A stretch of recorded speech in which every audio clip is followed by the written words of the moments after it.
जरा जोरात बोल ना.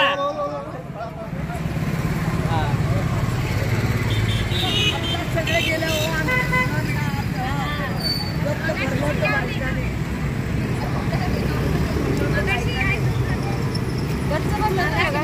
सोलापूरकर.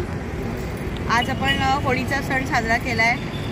आपल्या सोलापूरमध्ये रमजान सुद्धा चालू आहे. त्याचं सुद्धा आपण भान ठेवलं पाहिजे.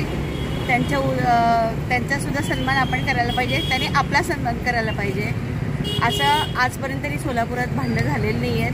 पण गुण्यागोविंदाने सगळे तेलुगू, कन्नड, मराठी शिवाय उर्दू सगळे लोक अधिक गुण्यागोविंदाने राहतात. हीच आपल्या सोलापुराची शान आहे आणि अगदी सुंदर अनुभव आहे. तुम्ही सगळ्यांनी हा गेलेला क्षण परत येत नाही. काय गेलेलं सगळं परत येत नाही म्हणून आहे त्या परिस्थितीत तुम्ही जगायला शिका. एवढंच म्हणणं आहे. होळीच्या हार्दिक शुभेच्छा.